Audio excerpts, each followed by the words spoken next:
The conversation finished 10 minutes ago. You walked away. They walked away.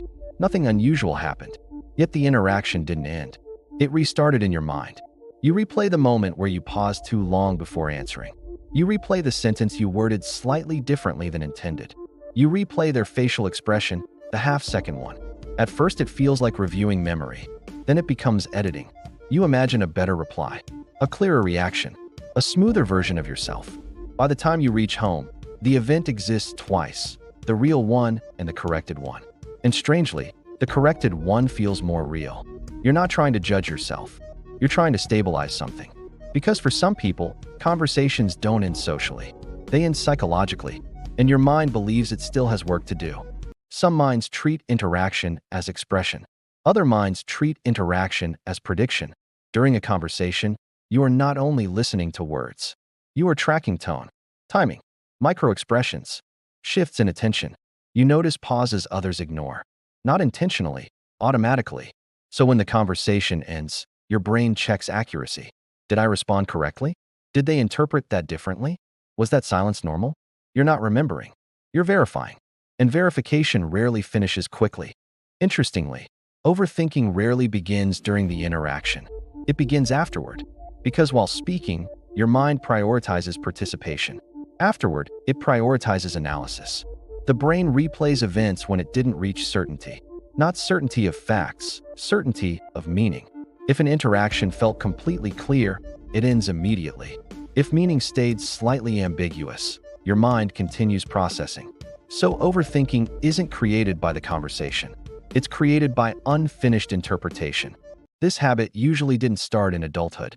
At some point earlier, reactions mattered. Maybe responses were unpredictable. Maybe tone changed quickly. Maybe approval was inconsistent. You learned to observe carefully. Observation prevented mistakes. And prevention felt safer than repair. So your mind developed a skill: predict reactions before they happen. Now every interaction becomes data. And after it ends, your brain finishes calculating what it couldn't fully measure live. Normal memory recalls events. Overthinking reconstructs them. Your mind doesn't replay exactly what happened. It simulates possibilities. What if they meant this? Maybe they noticed that. I should have clarified. You're not stuck in the past moment.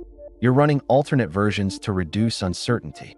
The brain treats social unpredictability as unfinished business, so it keeps solving. Big mistakes are clear. Clear events end quickly. Small ambiguous moments linger.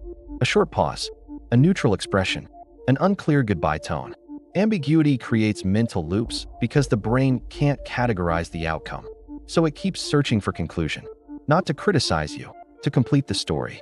It feels like self-criticism, but its purpose is preparation. Your mind is building a better response for a situation that already passed, because it expects a similar moment later. So the replay is rehearsal. You're not punishing yourself. You're preparing future stability. You overthink more with people you value, because importance increases unpredictability cost. If someone's opinion matters, the brain invests more analysis. Not insecurity, prioritization. Your mind spends effort where outcome feels meaningful. So silence from a stranger fades quickly. Silence from someone important echoes. Sometimes the brain never finds resolution, because social interactions rarely provide full clarity. So the mind keeps revisiting. Each replay slightly different. Not stuck, searching. And searching continues until attention moves elsewhere or emotional certainty replaces logical certainty. You don't stop overthinking by forcing silence. You stop when the brain accepts uncertainty, when meaning doesn't require closure, when interactions are allowed to remain partially undefined. Clarity reduces analysis, but acceptance ends it faster. Overthinking isn't tiring because of thoughts. It's tiring because of responsibility. Your mind believes it must predict reactions perfectly, so it keeps working after the moment ends. Once prediction becomes optional, the replay loses urgency, and conversations finally end when they physically end. If your mind keeps talking after conversations stop, you're not socially broken. You're continuing a process your brain once used to stay prepared.